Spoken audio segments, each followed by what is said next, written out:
रहा है कि इसमें कुछ सामान ज्यादा है। मिलानी तुम भी ना हमेशा परेशान रहती, ये सारा सामान हमारा ही। मगर ऐसे चलो चलो अभी अंदर चलो, कमाल करती हो तुम भी। अब मैं मुफ्त में कोई सामान क्यों देगा? तुम कभी मेरी बात नहीं सुनोगे। हद। तो इसमें गलत क्या कहा? बस मिलानी, जब देखो तुम मेरे से झगड़ा करने का बहाना ढूंढती रहती हो। अब बहस बंद करो और ये सब सामान समेटो, जिसको जहाँ रखना रखो। हाँ हाँ मुझे पता है, मुझे ही सब करना है। ये उठाओ वहां रखो। वहाँ रखो।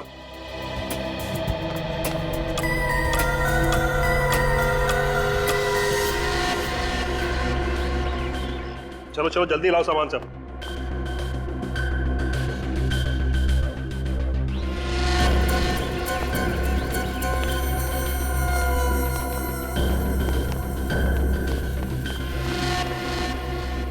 ठीक से खोला उसे।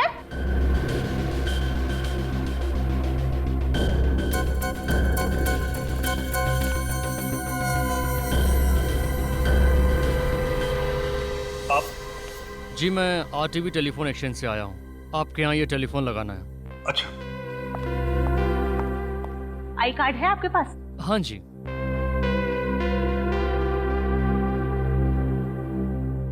चलो छोड़ो, अब आइए मेरे साथ। टेलीफोन बेडरूम में लगा लो, आइए। जी। अरे खड़ी क्या देख रही हो, काम करो जल्दी। ना काम पड़ा है। मिलानी ये तो कह रहा है कि बेडरूम में टेलीफोन का कनेक्शन खराब हो गया, फोन यहीं हॉल में लगेगा। बेडरूम का कनेक्शन खराब है? जी मैडम। नहीं नहीं, हॉल में फोन मत लगाना। जब भी फोन बजेगा मुझे ही उठाना पड़ेगा। बेडरूम का कनेक्शन आज ही ठीक कर दो। माफ कीजिएगा मैडम, आज तो हो नहीं पाएगा। आपके घर के अलावा मुझे 2 और घरों में जाना है। अरे छोड़ो ना, तुम बिल्कुल फिक्र मत, फोन यहीं लग जाने दो। जब भी घंटी बजेगी मैं खुद आके उठाऊंगा। बस तुम उठाओगे? सुस्ती के पहाड़। ज़बान संभाल के बात करो मिलानी, जो मुंह में है पक देती हो। जो तुम्हारे दिल में आए करो। हाँ। अरे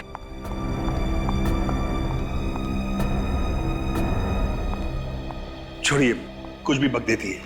आप प्लीज अपना काम कीजिए।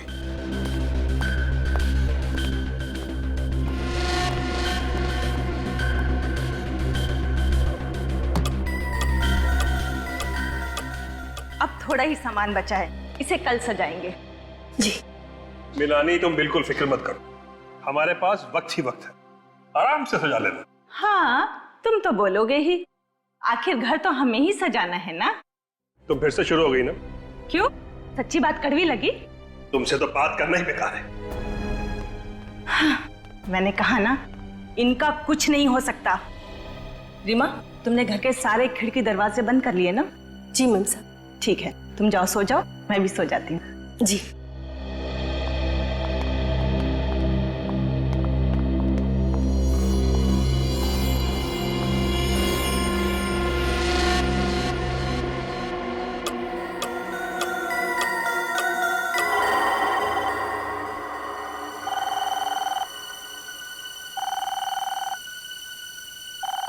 फोन की घंटी।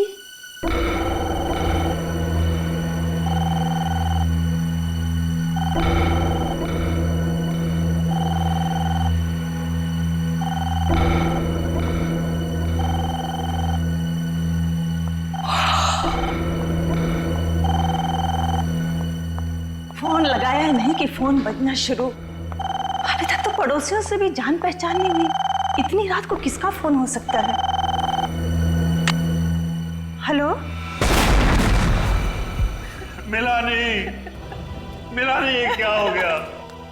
सब खत्म हो गया। मिलानी, काश काश मैं गया होता वो फोन उठाने, तो ये सब कुछ नहीं होता। मिलानी, तुम जैसी भी थी, मेरी पत्नी थी मिलानी। तुम मेरी पत्नी थी। कैसे हुए इसे? कुछ नहीं पता साहब, मैं और मिलानी बेडरूम में सो रहे थे, फिर अचानक फोन की घंटी बजी, मिलानी फोन उठाने गई, फिर अचानक जोर से धमाका हुआ, मेरी नींद खुली, भागता बाहर आया, तब तक सब कुछ खत्म हो चुका था, खत्म हो चुका था सब कुछ। आप उस वक्त बेडरूम में थे? जी हाँ। और आप कहाँ थी? मैं रसोई घर में थी साहब, मैं भी सो ही रही थी। फोन की घंटी सुनाई नहीं दी आपको? नहीं साहब। सही है, देखिए फोन की हालत देख के तो नहीं लगता कि फोन के अंदर बॉम्ब लगाया गया होगा। तो ये बॉम्ब किस चीज में रखा गया होगा? अब कितने बजे थे जब बम फूटा? जी 2 तकरीबन बजे थे साहब। हाँ, 2 बजे के आसपास। 2 बजे थे। जी साहब। 2 बजे फोन की घंटी बजती है और 2 बजे धमाका होता है। इस धमाके का और इस फोन की घंटी का आपस में कोई ना कोई कनेक्शन है। आप लोग दोपहर को ही आए थे ना यहाँ पे? जी हाँ, 1 बजे।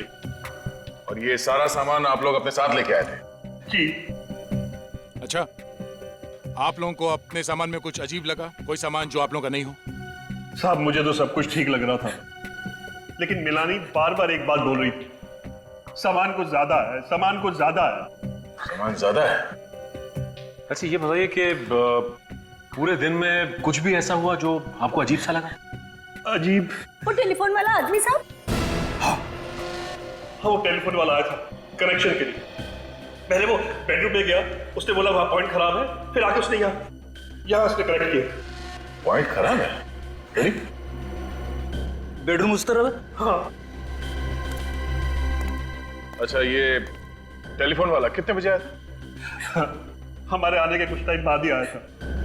मतलब आप लोग यहाँ पे पहुंचे और उसी वक्त तो टेलीफोन वाला भी आया? जी। कमाल है। वही तो मैं भी सोच रहा हूँ सर। लेकिन उसे तो आपने ही बुलाया ना? नहीं, हमने नहीं बुलाया उसे। फिर आपने उसे घर में घुसने क्यों दिया?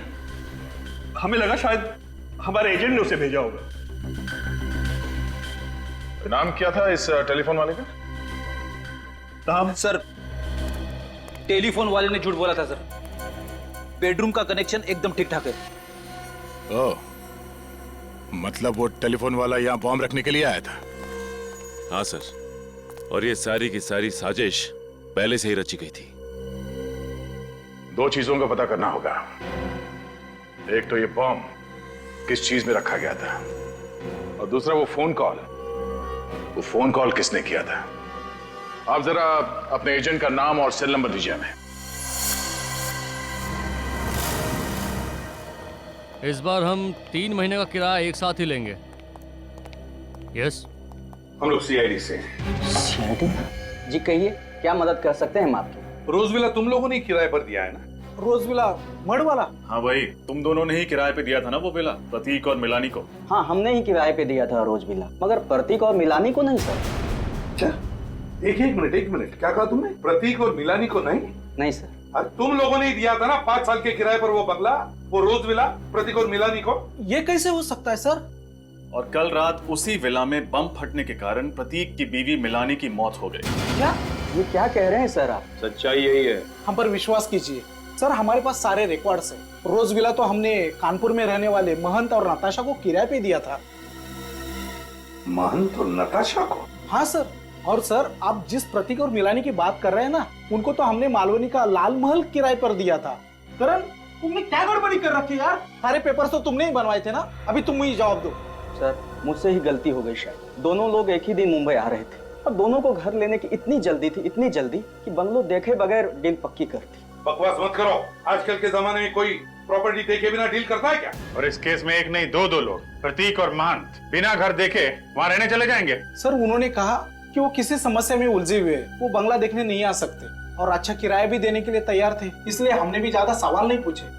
सर, इसीलिए कागजात बनाते वक्त मुझसे गलती हो गई और जल्दबाजी में बंगलों की अदला बदली हो गई। जल्दबाजी में बंगलों की अदला बदली हो गई। और वो बॉम्ब, रोज विला में जो बॉम्ब था, उसके बारे में क्या जानते हो? सर, उस बम विस्फोट के बारे में हम कुछ नहीं जानते। ये रोज विला का असली मालिक कहाँ है? सर, वो बेंगलोर में रहते हैं। वो पार्टी से मिले भी नहीं, उन्होंने पेपर साइन करके भिजवा दिए। ये कैसे समझौता है? बंगलों का मालिक किराएदार की जांच पड़ताल नहीं करता है, किराएदार बंगलो देखे बिना वहां रहने चला जाता है। ऐसा कभी होता है क्या? और एक बात बताओ, वो टेलीफोन वाला जो रोज विला में गया था, तुमने ही भेजा था उसे? नहीं सर। तो फिर किसने भेजा? सर, रोज विला में तो टेलीफोन का लाइन हमने 15 दिन पहले शुरू कर दिया था, तो हम क्यों भेजेंगे टेलीफोन लाइन वाले को? तुम्हें कुछ नहीं मालूम है, सब पता चल जाएगा। सर, ये रोज विला में महंत और नताशा रहने जाने वाले थे। तो इन लोगों से भी पूछताछ कर ही लेते हैं सर। हाँ, मिलते हैं महंत और नताशा से। लेकिन अभिजीत, पता लगाना पड़ेगा ये टेलीफोन वाला है कौन जो रोज विला में गया था। किस लिए गया था ये रोज विला में टेलीफोन वाला? राकेश, ये कुल मिलाकर 50 डिफॉल्टर्स हैं। एक काम करो, इन सब के पास एक आखिरी नोटिस भेजो और उसके बाद इनकी लाइन डिस्कनेक्ट कर दें। ठीक है सर।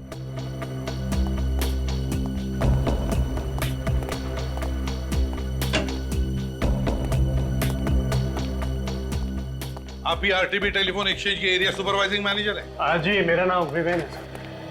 देखिए, हम लोग सीआईडी से रोजविला मड आइलैंड में एक औरत का खून हुआ है और उसी सिलसिले में हम आपके एक कर्मचारी से मिलना चाहते हैं। वो कर्मचारी कल इस रोजविला में गया था एक नया टेलीफोन एक्सचेंज करने के लिए।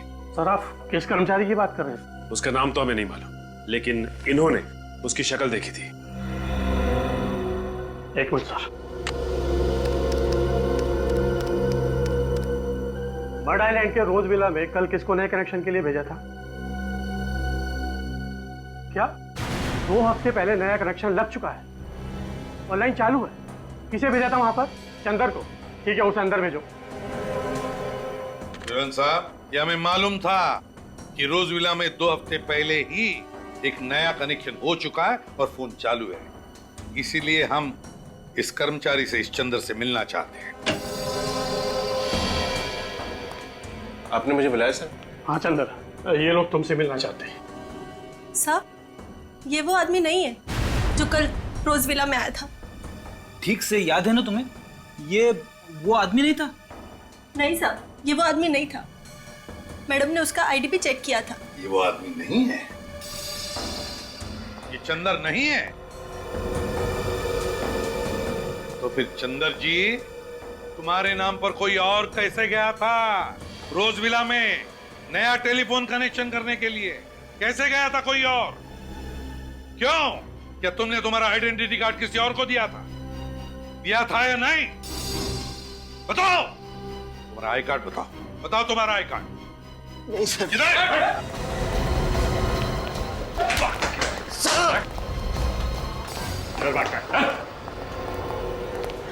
बताओ, बताओ कौन गया था तुम्हारे नाम पर? कौन गया था चंदर बनकर? जल्दी बता। सब मुझे उसका नाम नहीं मालूम साहब। कैसे नहीं मालूम? जल्दी बता। बता कौन है वो?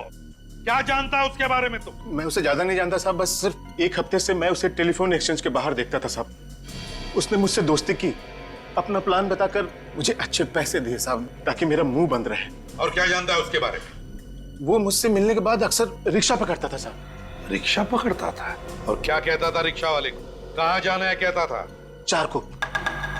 चारको।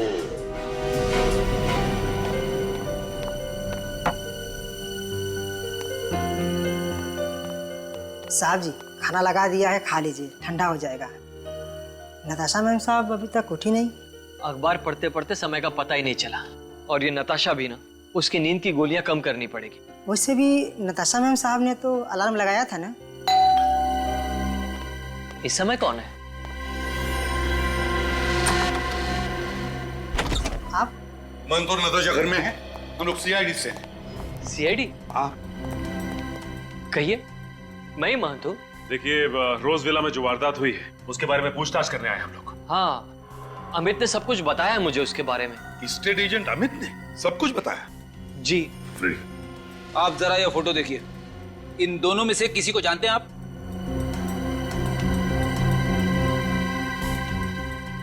नहीं। नहीं।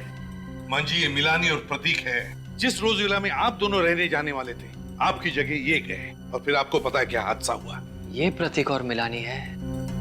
ये सब उस दूसरे एजेंट करण की गलती की वजह से हुआ है। न वो बंगलों की अदला बदली करता और न ही ये सब कुछ होता। लेकिन मांझी, बात अलग है। हमें शक है कि रोज विला के बॉम्ब फटने से मिलानी की जो मौत हो गई, वो बॉम्ब प्रतीक और मिलानी के लिए नहीं बल्कि आप दोनों के लिए था। आप लोगों के लिए। कि हम लोगों के लिए? जी हाँ। लेकिन हमें कौन मारना चाहता है? नताशा कहाँ है? आपकी बीवी कहाँ है नताशा? वो तो सो रही है। और 2 बज गए और अब तक सो। नताशा! नताशा! नताशा! नताशा! नताशा! नताशा! छोड़ दीजिए मुझे, छोड़ दीजिए मुझे, मुझे मुझे मुझे नताशा के पास जाना। मान जी, मान जी, थोड़ा आप नताशा के पास नहीं जा सकते। अगर आप गए तो कोई एविडेंस होगा तो नष्ट हो जाएगा। प्लीज, हम आपका दुख समझेंगे। प्लीज सचिन, फ्रेडी, देखो जरा गौर से, अच्छी तरह से देखो क्या मिलता है। नताशा,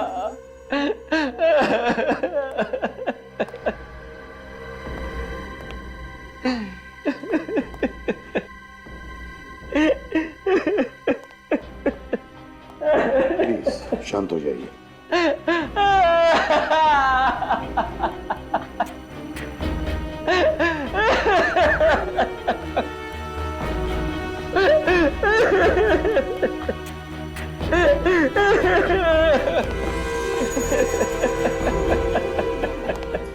सर, घड़ी के टुकड़े, अलग अलग घड़ियों के। इतने सारे घड़ियों के टुकड़े? मान जी, नताशा के कमरे में इतनी सारी घड़ियां कैसे?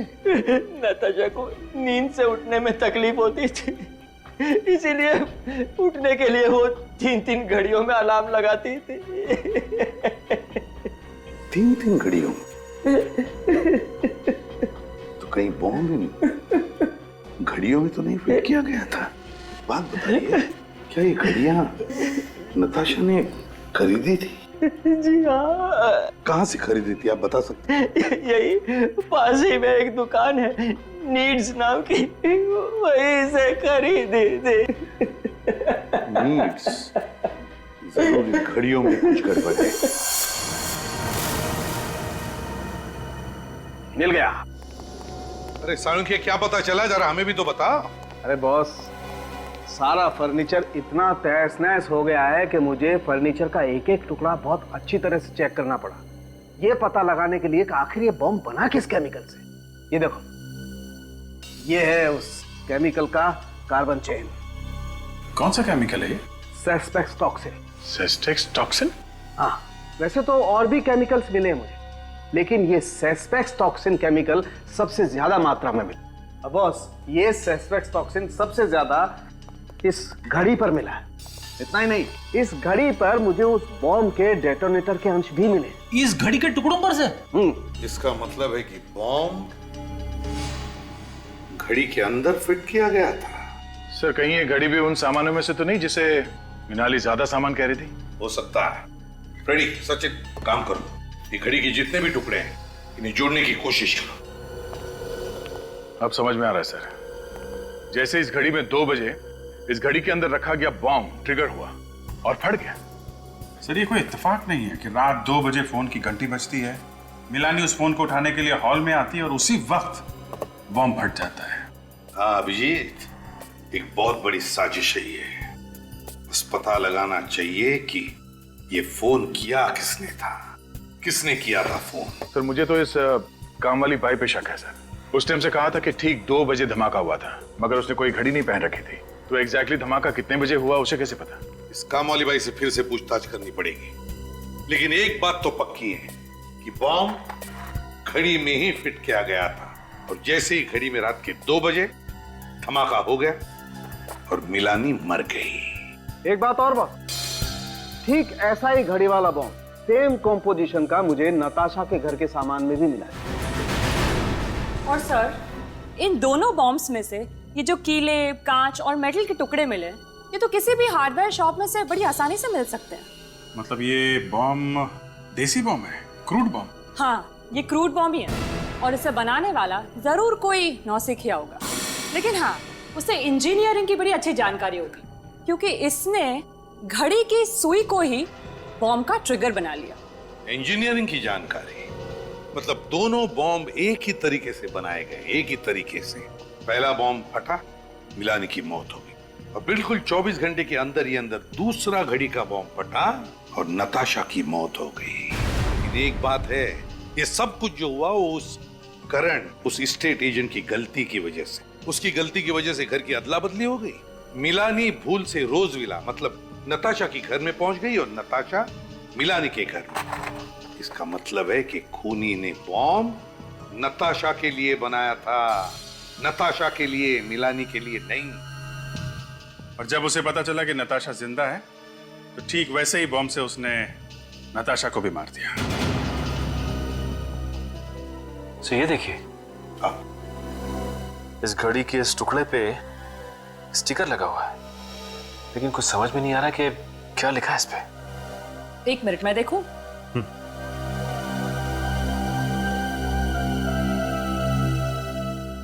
हाँ, अब देखिए कुछ कुछ नजर आ रहा है।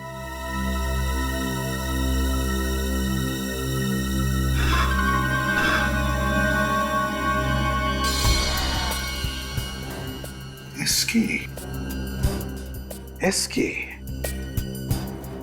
कैसा नाम है ये? एसके, कहीं ये कोई कंपनी तो नहीं जहां पर ये घड़ी बनी है, या फिर कोई दुकान जहां से ये घड़ी खरीदी गई है? ठीक से साफ सफाई करो। ये देखो कहां पे धब्बे लगे, पोंछो इसे। एक्सक्यूज मी, जी कहिए सर। जरा ये स्टिकर देखिए, एसके, ये आपकी दुकान का है? एसके, जी हाँ सर। सर ये स्टिकर तो मेरे दुकान का ही है सर। और तो और ये जो घड़ी का टुकड़ा है, इस घड़ी को तो मैंने पिछले हफ्ते ही बेचा था सर। आपकी इस घड़ी में एक हथियारे ने बॉम्ब फिट किया था और उस बॉम्ब के फटने से एक औरत की मौत हो गई। ये क्या कह रहे हैं सर आप? बिल्कुल ठीक कह रहे हैं। आपको याद है किसको बेची थी आपने ये घड़ी? हाँ सर, एक आदमी आया था सर इसे खरीदने के लिए। ये देखो, वो आदमी ये था। हाँ सर, ये तो वही आदमी है सर। अच्छा, इसका नाम पता कुछ मालूम है आपको? नहीं सर, ये तो नहीं पता। कुछ और बता सकते हैं इस आदमी के बारे में? हाँ सर, याद आ गया। घड़ी खरीदते वक्त वो किसी से फोन पे बात कर रहा था सर। किससे बात कर रहा था? सर ये तो पता नहीं। अच्छा, आपने उसकी बातें सुनी? क्या कह रहा था? कुछ याद है?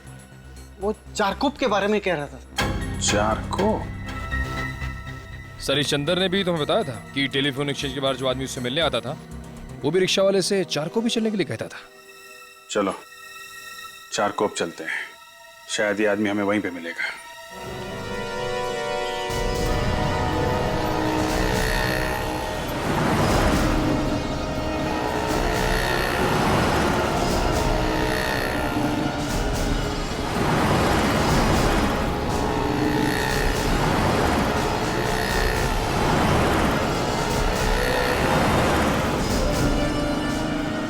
सर कुछ नहीं पता चला। सर उधर किसी को कुछ नहीं पता।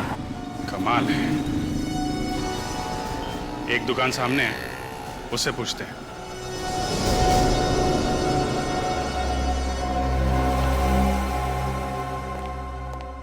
आप लोगों को क्या चाहिए साहब?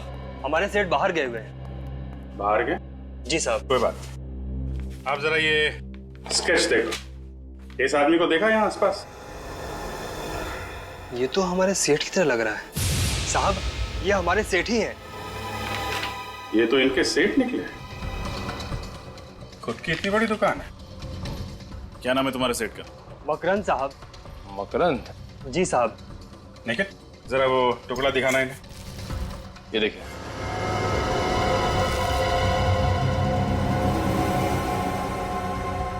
ये आपको कहां से मिला?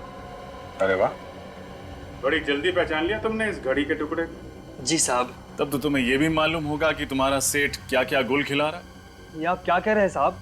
मेरे कुछ समझ में नहीं आ रहा। समझ में नहीं आ रहा? ये टुकड़ा जब घड़ी हुआ करता था तो तुम्हारे साहब ने इसमें बॉम्ब फिट किया था, जिसकी वजह से 2 औरतों की जान चली गई, समझे तुम? क्या? मेरे सेठ और बॉम्ब? हाँ बॉम्ब। और तुम तो ऐसे चौंक रहे हो जैसे तुम्हें कुछ मालूम ही नहीं है। साहब, मैंने मकरंद साहब को घड़ियां लाते हुए और ले जाते हुए देखा था। अच्छा, कहाँ लेके आते थे घड़ी? कहाँ रखते थे? वहाँ पीछे कमरा है, मकरंद साहब घड़ियों को उसी में रखते थे। चलो देखते हैं वो कमरा। दिखाओ कहाँ पे है। आइए साहब। देखो लाइट का स्विच कहाँ पे है। सर। साहब, मकरंद साहब ने कभी हमें इस कमरे के अंदर आने नहीं दिया। वो हमेशा इसे बंद ही रखते थे।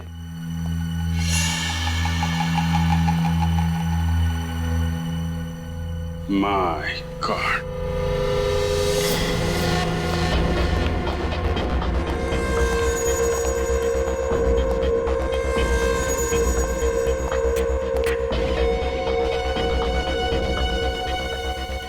बॉम्ब बनाने का सामान। सर इसका मतलब मकरंद यहीं बैठकर बॉम्ब्स बनाता था, घड़ियों के अंदर फिट करता था। क्या ये सब? यहाँ इतना सब कुछ चल रहा था और तुम लोगों को कुछ पता नहीं चला? घड़ियां तो हमने देखी थी साहब, लेकिन उसके अंदर मकरंद साहब ने क्या हेरा फेरी की ये हमें मालूम नहीं पड़ा। सर ये देखिए,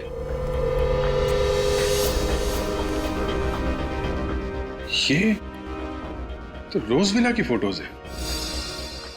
यस सर, बंगलो खाली है और सारी तस्वीरों में बंगलों का अंदर का हिस्सा दिख रहा है और ये सारी तस्वीरें हर तरफ से ली गई हैं।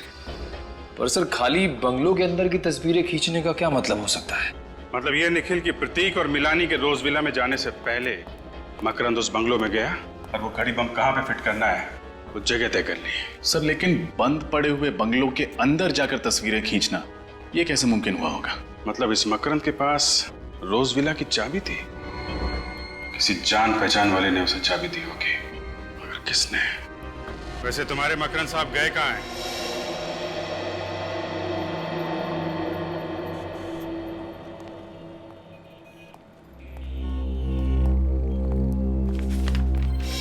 ये आप ही की दुकान का बिल है? जी सर, ये बिल मेरी ही दुकान का है। तो फिर इस पर जो 3 घड़ियां बेची गई है नताशा को, वो किसने बेची? शायद सोहन ने ये घड़ियां बेची थी सर। तो बुलाओ इस सोहन को। वो आज काम पे नहीं आया सर। काम पे नहीं आया? क्यों? देखिए ना, परसों ही उसे काम पे रखा था और कल से गायब है। परसों काम पे रखा, परसों उसने घड़ियां बेची और कल से काम पे नहीं आ रहा है। कमाल है सर। लेकिन सर जो घड़ियां नताशा जी को उसने बेची थी वो हमारे स्टॉक में थी ही नहीं। क्या मतलब है आपका? वो घड़ियां सर, घड़ियां। मैंने उसे पूछा भी कि वो घड़ियां कहाँ से लाया, तो उसने बताया कि हमारे स्टॉक में ही पड़ी थी। अगर तुम्हारे स्टॉक में नहीं थी तो फिर तुमने माना कैसे? अब सर नताशा जी को वो पसंद आ गई थी, माल बिक रहा था, पैसे आ रहे थे, तो मैंने बहस नहीं की। तुम्हारी इस लापरवाही की वजह से क्या हुआ मालूम है? नताशा की मौत हो गई। Sorry sir. सॉरी अभिजीत, ये सोहन जानता था कि नताशा यहीं पर आएगी इसी दुकान में, तो 3 घड़ियां खरीदने के लिए, इसलिए इस सोहन ने ये घड़ियां बॉम्ब फिट करवा के बाहर से ले ली और यहाँ ला करके उसे बेच दी। मतलब सब कुछ पहले से ही तय था? हाँ, सब कुछ पहले से ही प्लान था। सोहन का पता है तुम्हारे पास? जी सर, उसने जिस नंबर से मुझे फोन किया था वो नंबर मेरे मोबाइल में होगा। नंबर दो जरा। जी, 03622 91919 919। जी सर क्या हुआ? ये नंबर तो स्टेट एजेंट करण का है। करण का? हाँ सर, उस दिन जब हम लोग ऑफिस में गए थे तो मैंने उससे नंबर ले लिया था। लगाओ इसे, देखते हैं।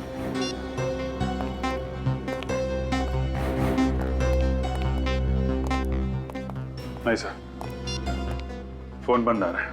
फोन बंद आ रहा है? सर इसका मतलब करण और सोहन एक ही आदमी है। और वो सोहन सिर्फ इसलिए बना था ताकि वो बॉम्ब वाली घड़ियां नताशा को बेच सके। हाँ अभिजीत, मुझे तो लगता है मकरंद को रोज विला की चाबी भी इसी करण ने दी और नताशा की मौत का कारण भी यही है, ये करण। इस करण को उठाते हैं।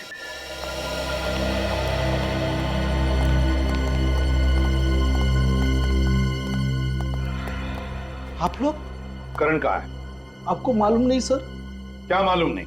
करण की आज सुबह ही मौत हो गई। क्या? करण की मौत हो गई आज सुबह? कैसे?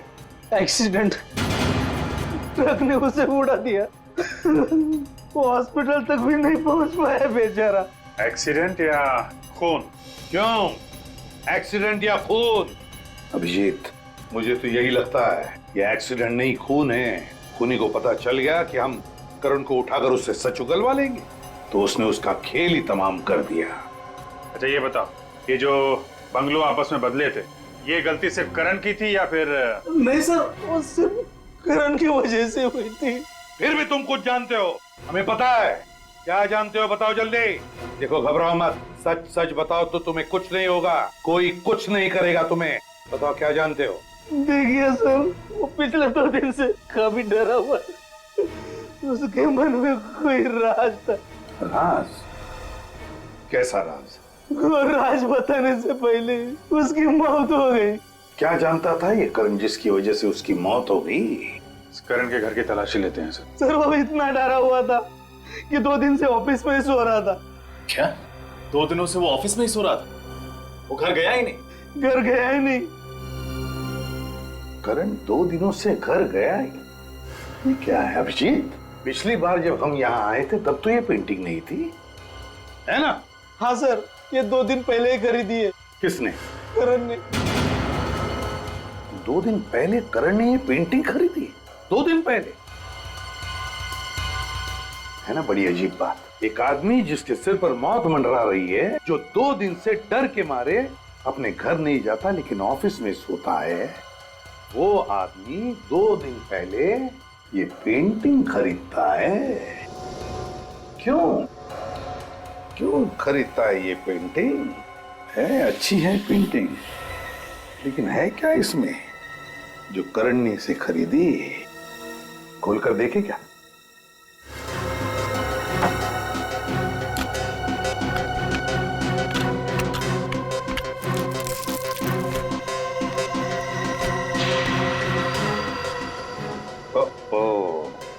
ये क्या है? Blank envelope. कुछ है इस एनवलप में।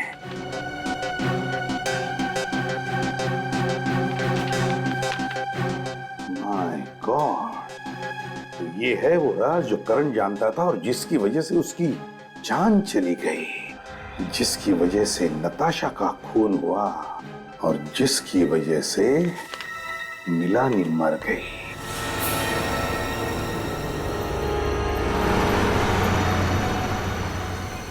सोलापुर की इतनी सारी बसें निकल गई, लेकिन ये मकरंद अब तक दिखाई नहीं दिया। सर कहीं उसे पता तो नहीं चल गया कि हम लोग आने वाले हैं?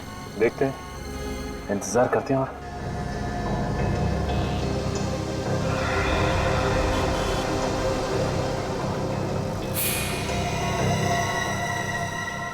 वो देखो निकल, चश्मे वाले के बगल में वो आदमी बिल्कुल मकरंद जैसा लग रहा है।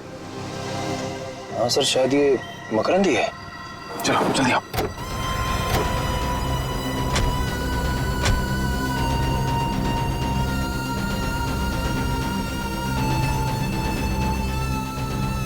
मिस्टर मकरंद। कौन हो तुम लोग और मेरा नाम कैसे जानते हो? मकरंद बाबू, हम लोग सीआईडी से। सीआईडी? अगर आप लोग सीआईडी से हैं तो मैं इसमें क्या कर सकता हूँ? कुछ नहीं, हम ही करेंगे जो करना है। वैसे आपको याद होगा कि नताशा मिला नहीं और घड़ी बॉम्ब। ओह, तो आप लोगों को सब पता चल गया। लेकिन आप लोग मेरा कुछ बिगाड़ नहीं सकते क्योंकि आप लोगों के पास मेरे खिलाफ कोई सबूत नहीं है। सबूत है मकरंद, सबूत है। करण मरने से पहले तुम्हारी काली करतूतों का चिट्ठा एक कागज पे लिख कर गया था और वो कागज का टुकड़ा हमारे पास है, सीआईडी के पास। अब चुपचाप अपना जुर्म कबूल कर लो वरना। भागता किधर है?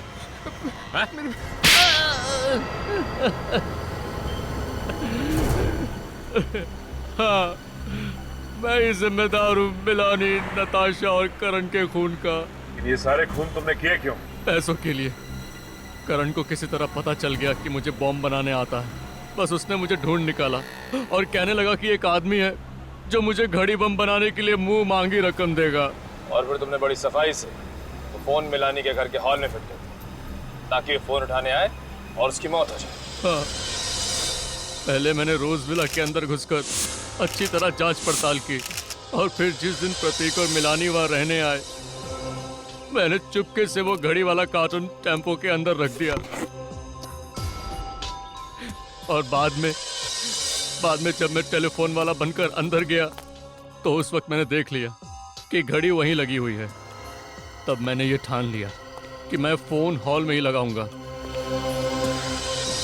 और जिस दुकान से नताशा ने घड़ियां ली थी उसमें भी बम मैंने ही लगाया था। और करण की मौत को तुमने बड़ी सफाई से एक्सीडेंट का रूप दे दिया। करना पड़ा, क्या करता। वो आप लोगों के सामने अपनी जबान खोलने वाला था, इसलिए उसे भी रास्ते से हटाना ही पड़ा। और ये सब कुछ करने के लिए तुम्हें पैसे किसने दिए? पैसे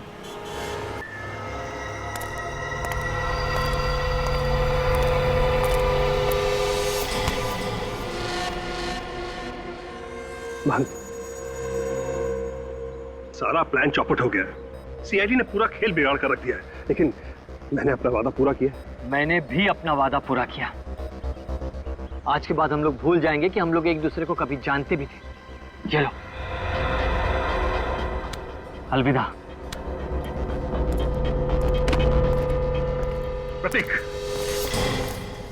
नहीं, बैग को हाथ मत लगाओ। पीछे हटो, बैग खोलना नहीं, पीछे हटो। संभाल के।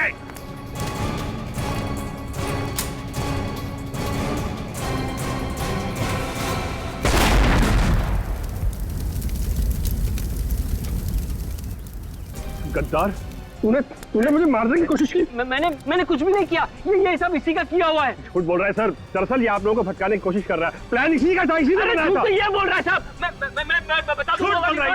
अरे कमाल कर रहा है। मैंने कुछ नहीं किया साहब। मेरा ये झूठ बोल रहा है। इसने क्या किया और क्या नहीं अभी पता चल जाएगा।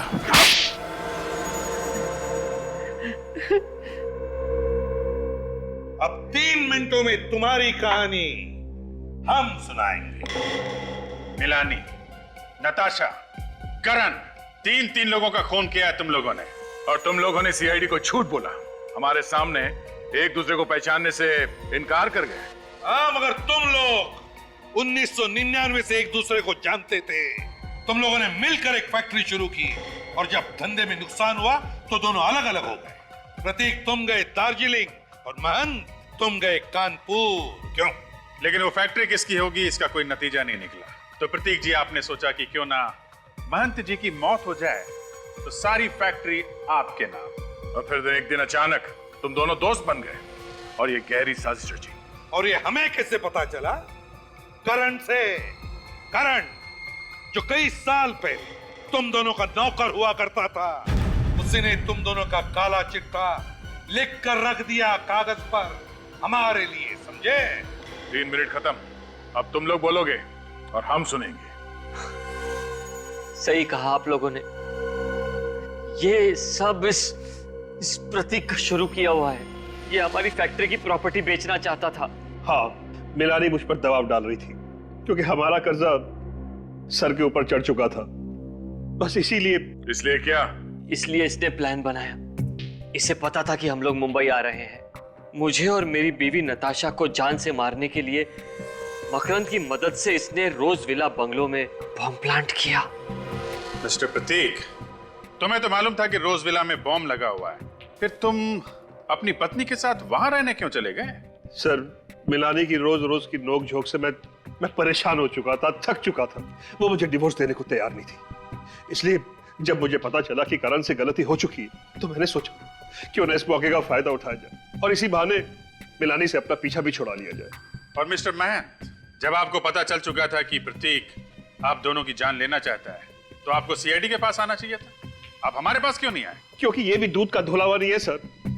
मिलानी के मौत के कुछ घंटों बाद ही इसने मुझे फोन पर धमकी दी और हमारी पुरानी जगह पर मिलने को कहा।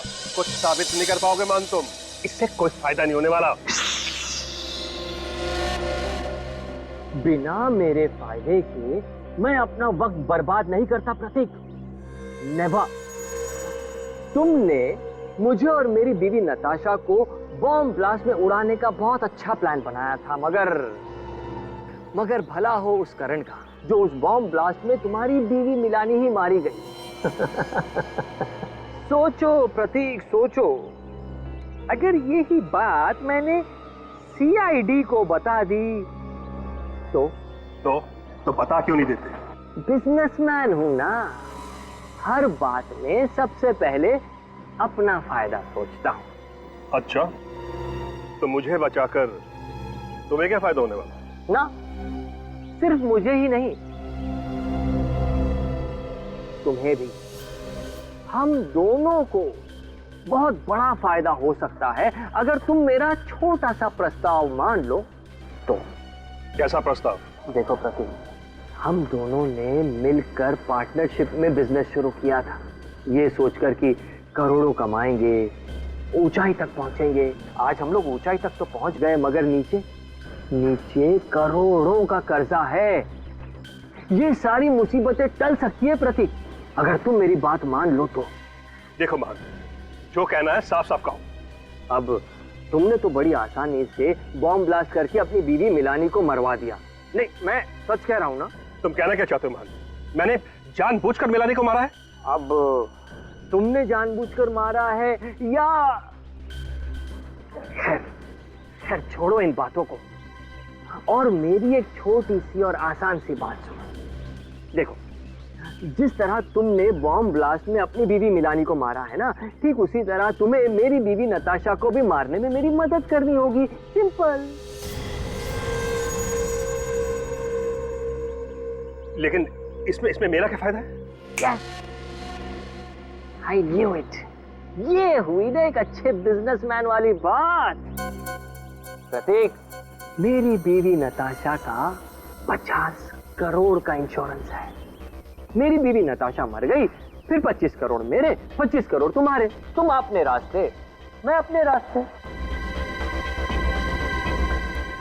और सीआईडी, उनका क्या? सीआईडी यार, सीआईडी को कैसे पता चलेगा? ये राज तो तुम्हारे मेरे बीच में है ना। ठीक है, मुझे मंजूर है। Good, very good. 24 घंटे का टाइम देता हूं। पैसा मेरा, दिमाग तुम्हारा। डन। 24 घंटे। और फिर मैंने मकरंद को फोन किया। बम बनाना मेरा खुफिया पेशा है।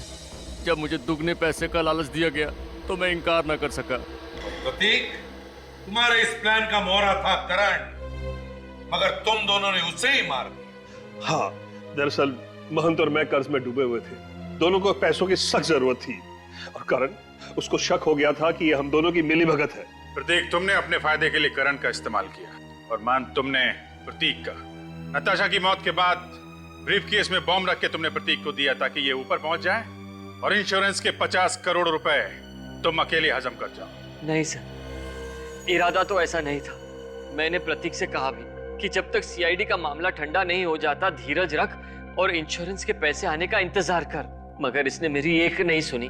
अब इसके हिस्से के इंश्योरेंस के 25 करोड़ रुपए मैं अपनी जेब से तो दे नहीं सकता था, इसीलिए। वक्त के साथ खेलने का बड़ा मजा आता है ना तुमको। अब जेल में बैठकर एक एक सेकंड, एक एक मिनट, एक एक घंटा, एक एक दिन गिनते रहना, तब तक फांसी का ऑर्डर आ ही जाएगा।